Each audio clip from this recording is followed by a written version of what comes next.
नमस्कार दोस्तों, स्वागत है आप सभी का आपके अपने YouTube channel study CVL classes में। दोस्तों, आज का जो हमारा टॉपिक होगा वो होगा धमनी तथा सिरा में अंतर। यह क्लास 10th के बोर्ड एग्ज़ाम देने वाले विद्यार्थियों के लिए बहुत ही मोस्ट इम्पॉर्टेंट क्वेश्चन है, जो उनके बोर्ड के एग्ज़ाम में लगभग हर वर्ष पूछा जाता है। और दूसरी चीज़, ये क्लास 10th के साथ साथ क्लास 12th के विद्यार्थियों के लिए भी बहुत ही इम्पोर्टेंट टॉपिक है। तो इसलिए बने रहिए हमारे साथ, पूरा वीडियो देखिए, वीडियो को स्किप मत कीजिएगा। और अगर वीडियो पर नए हैं तो फटाफट चैनल को सब्सक्राइब कर लीजिए और बेल आइकन को प्रेस कर लीजिए, ताकि कोई भी वीडियो जब हम अपलोड करें तुरंत नोटिफिकेशन आप तक पहुंच जाए। और अगर पुराने हैं तो वीडियो को ज़्यादा से ज़्यादा लाइक करें और अपने दोस्तों तक शेयर करें। तो चलते हैं अपने टॉपिक पर। देखिएगा यहाँ धमनी और सिरा में अंतर।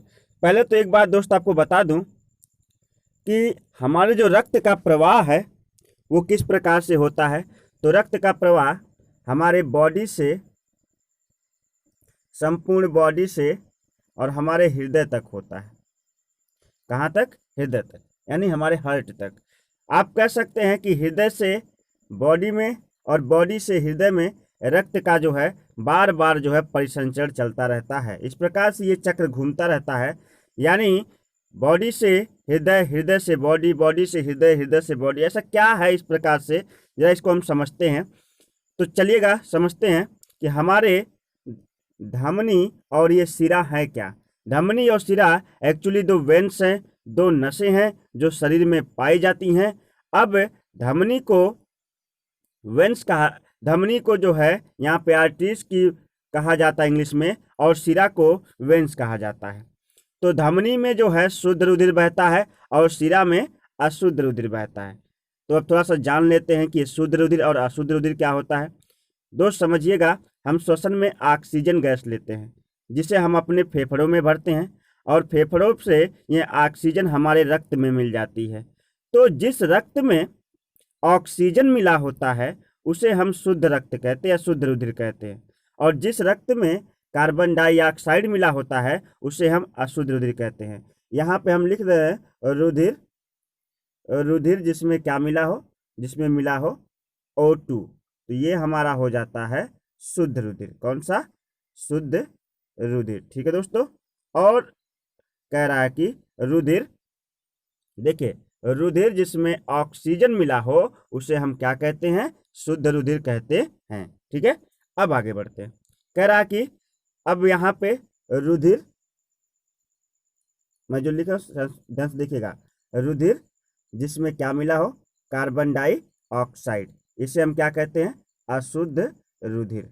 रुधिर जिसमें कार्बन डाइऑक्साइड मिला हो उस रुधिर को हम अशुद्ध रुधिर कहते हैं, और जिसे हम जो है, जिसमें ऑक्सीजन मिला हो उसे हम कौन सा रुधिर कहते हैं? शुद्ध रुधिर। अर्थात वह रक्त जिसमें ऑक्सीजन मिश्रित हो उसे शुद्ध रुधिर कहा जाता है, और जो जिसमें कार्बन डाइऑक्साइड मिश्रित हो उसे क्या कहा जाता है? अशुद्ध रुधिर। तो चलिए समझते हैं आखिर पूरी बात है क्या इसमें।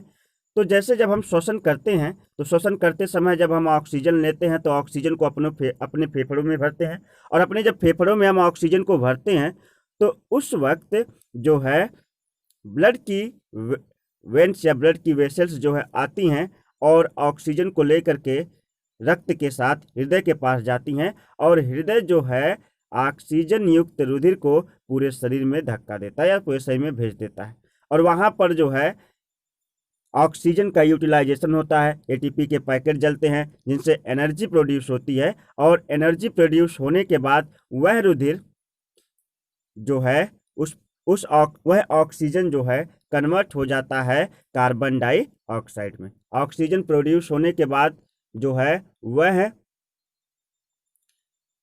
ऑक्सीजन जो है बदल चुका होता है कार्बन डाइऑक्साइड में। ठीक है दोस्तों। तो जब कार्बन डाइऑक्साइड में ऑक्सीजन कन्वर्ट हो गया तब हम उसे CO2 कहेंगे। क्या कहेंगे? CO2। अब CO2 रक्त के साथ आता है फिर से हृदय के पास, हृदय भेज देता है इसे हमारे फेफड़े के पास, और जब फेफड़े के पास भेजता है तो फेफड़े के पास भेजते ही हम जो है भेजता है और हम उसे क्या करते हैं? सही से बाहर निकालते हैं। लेकिन जो रक्त शरीर से हृदय तक और हृदय से फेफड़े तक जो है कार्बन डाइऑक्साइड युक्त रुधिर लेके आता है, उसे हम क्या कहते हैं? उसे हम कहते हैं, उसे हम क्या कहते हैं? उसे ही हम कहते हैं अशुद्ध रुधिर। और जो जब हम श्वसन लेते हैं और ऑक्सीजन जो है हमारे फेफड़े में क्या होती है? भर जाती है, और उसे जो फिर वह जो है जो रुधिर उस ऑक्सीजन को एब्जॉर्ब कर लेता है, उसे हम क्या कहते हैं? उसे हम कहते हैं शुद्ध रुधिर। ठीक है दोस्तों, तो चलिए समझते हैं कि अब एक बात और, कि आप इस चीज को अपने मस्तिष्क में बैठा लीजिए पूरी तरह से, कि आपको यही जो पॉइंट है यही आपकी बड़ी हेल्प करेगा। और ये पॉइंट ये है कि धमनी, मैं लिख रहा हूं, धमनी बराबर शुद्ध रुधिर, धमनी बराबर शुद्ध रुधिर। ठीक है दोस्त, धमनी बराबर शुद्ध रुधिर और शिरा बराबर अशुद्ध रुधिर। ठीक है, धमनी बराबर शुद्ध रुधिर और शिरा बराबर अशुद्ध रुधिर। देखिएगा क्या कहना चाहता है। इसके कहने का मतलब यह है कि धमनियों में सदैव बहने वाला रक्त, हमारी दो नसें हैं, एक धमनी एक शिरा, जो धमनी में रक्त बहता है, रुधिर बहता है, वो सदैव शुद्ध रुधिर, सदैव शुद्ध रुधिर या सदैव शुद्ध रक्त होता है, यानी ये प्योर ब्लड होता है। ठीक ना। और शिरा में जो रुधिर बहता है, यानी हमारे वेंस में जो रुधिर बहता है, वो सदैव इम्प्योर अशुद्ध रुधिर, या आप कह सकते हैं कि यह जो है शिरा में बहने वाला रक्त सदैव अशुद्ध रक्त होता है। शुद्ध रक्त यानी धमनी में ऑक्सीजन युक्त रुधिर बहता है, इसलिए इसे शुद्ध रुधिर कहते हैं। शिरा में कार्बन डाइऑक्साइड युक्त रुधिर बहता है, इसलिए इसे अशुद्ध रुधिर कहते हैं। ठीक है, इतनी बात तो समझ में आ गई होगी। तो आप समझ गए होंगे, वह रक्त जिसके साथ ऑक्सीजन बहता है वह शुद्ध रुधिर होता है, और जिसके साथ कार्बन डाइऑक्साइड बहता है वो अशुद्ध रुधिर होता है। और कार्बन डाइऑक्साइड युक्त रुधिर जो है शिरा में बहता है, और जो है ऑक्सीजन युक्त रुधिर कहाँ बहता है? धमनी में। ये तो बात आप हमेशा याद रखेंगे, ये तो बात आप हमेशा याद रखेंगे कि धमनी में शुद्ध रुधिर बहता है और शिरा में अशुद्ध रुधिर। लेकिन इस नियम का एक छोटा सा अपवाद है, कंफ्यूज मत होइएगा, ये बहुत बड़ा, ये चीज़ आप केवल अपने दिमाग मस्तिष्क में याद रखिएगा। एक धमनी होती है जिसमें अशुद्ध रुधिर बहता है, और एक शिरा होता है जिसमें शुद्ध रुधिर बहता है। यानी ये सदैव रहेगा कि धमनी में शुद्ध रुधिर और शिरा में अशुद्ध रुधिर। लेकिन एक धमनी ऐसी है जिसमें शुद्ध रुधिर बहता है, और एक शिरा ऐसा है जिसमें अशुद्ध रुधिर बहता है, उसका नाम है पाल्मोनरी धमनी। पाल्मोनरी धमनी में सदैव जो है बहने वाला रुधिर अशुद्ध रुधिर होता है, और उसका नाम है पाल्मोनरी शिरा। इसमें बहने वाला रुधिर सदैव कैसा होता है? शुद्ध रुधिर होता है। इसके अतिरिक्त सभी धमनियों में शुद्ध रुधिर और सभी शिराओं में अशुद्ध रुधिर क्या होता है? बहता है। इतनी बात आप समझ गए होंगे मे भी। तो चलिए इस वीडियो को हमेशा पूरा देखिए, क्योंकि बीच बीच में इतनी काम की बातें हो जाती हैं कि आप वीडियो को आधा छोड़ के चले जाते हैं और आपको पूरा नॉलेज नहीं हो पाता। तो चलिए आगे बढ़ते हैं, पॉइंट नंबर 1 देखते हैं। अब इसके नीचे बहुत सारे पॉइंट हो सकते हैं। चलिए, कह रहा है कि ये हृदय से रुधिर को अंगों तक ले जाती हैं। धमनियों में चूंकि शुद्ध रुधिर बहता है, इसलिए इसमें ऑक्सीजन युक्त शुद्ध रुधिर को हृदय से लेकर के अंगों तक जाती हैं। कौन? धमनियाँ। ये पहला पॉइंट है। हृदय से हमारे हृदय से अंगों तक, क्योंकि हृदय जो है शुद्ध रुधिर को क्या करता है? पूरे शरीर में पंप करता है, और पूरे शरीर में पंप करता है, इसलिए ये जो है धमनी क्या करती है? धमनी जो है पहले तो हृदय से रुधिर को अंगों तक लेकर जाती है। अब वहां पे जाने के बाद रक्त का हो जाता है यूटिलाइजेशन, उपयोग हो जाता है। उपयोग होने के बाद जो है एटीपी के पैकेट जलते हैं, जिनसे जो है कार्बन प्रोड्यूस होता है। तो रुधिर उस समय हो जाता है अशुद्ध कार्बन डाइऑक्साइड युक्त, तब वहाँ पे काम पड़ जाता है शिरा का। करा कि ये शरीर के विभिन्न अंगों से रुधिर को लेकर हृदय तक आते हैं। शिरा ये शरीर के विभिन्न अंगों से रुधिर को हृदय तक लेकर आते हैं। इतना समझ में आया? आगे बढ़ते हैं। धमनियों में शुद्ध रुधिर प्रवाहित होता है, जैसे कि मैंने बताया, और शिराओं में अशुद्ध रुधिर प्रवाहित होता है। धमनियों में शुद्ध रुधिर यानी का ऑक्सीजन युक्त रुधिर, और शिराओं में कौन सा रुधिर? इस सिराओं में जो है अशुद्ध रुधिर यानी कार्बन डाइऑक्साइड युक्त रुधिर, लेकिन मैंने अभी उसका एक अपवाद भी बताया, जो पाल्मोनरी धमनी है उसमें सदैव अशुद्ध रुधिर बहता है और जो पाल्मोनरी सिरा उसमें सदैव शुद्ध रुधिर। अर्थात कहने का मतलब है कि यहाँ देखिए लिख दिया है पाल्मोनरी धमनी और पाल्मोनरी सिरा को छोड़ करके, क्योंकि यह इस नियम का अपवाद है। धमनियों में शुद्ध रुधिर बहता है, सिराओं में अशुद्ध रुधिर बहता है, ये तो सही बात है, लेकिन एक धमनी और एक सिरा को छोड़ करके, जिसका नाम है पाल्मोनरी धमनी जिसमें सदैव जो है अशुद्ध रुधिर बहता है, और पाल्मोनरी सिरा जिसमें सदैव कौन सा रुधिर बहता है, शुद्ध रुधिर बहता है। बात समझ में आई दोस्त? आगे चलते हैं। धमनियों में रुधिर अत्यधिक दाब के साथ बहता है। जी हाँ, धमनियों की दीवारें पतली और बहुत लचीली होती हैं, बहुत ही ज़्यादा लचीली होती है। इस कारण से इसमें जो रुधिर अत्यधिक दाब के साथ, प्रेशर के साथ बहता है, क्योंकि इसकी दीवारें फैल जाती हैं, ठीक है ना। और सिराओं में रुधिर जो बहुत कम दाब के साथ बहता है, क्योंकि इसकी दीवारें जो है कठोर होती हैं, इसकी दीवारें जो है कड़क होती हैं, और उनमें जो है काफ़ी ज़्यादा स्पेस भी होता है दीवारों के। मतलब होता है कि एक पाइप ले लीजिए, धमनी देखिए इस प्रकार से होती है, इसमें बहुत कम स्पेस होता है, लेकिन ये बहुत लचीली जैसे फैल जाती है। लेकिन सिरा कुछ इस प्रकार से होती है, इसमें किसी प्रकार का जो है, इससे किसी प्रकार की लचक नहीं होती है, इस कारण से इसमें रक्त जो है बहुत ही कम प्रवाह के साथ क्या करता है, बहता है। ठीक है, आगे क्या कह रहा है? आगे कह रहा है कि धमनियों की भित्ति मोटी एवं लचीली होती है।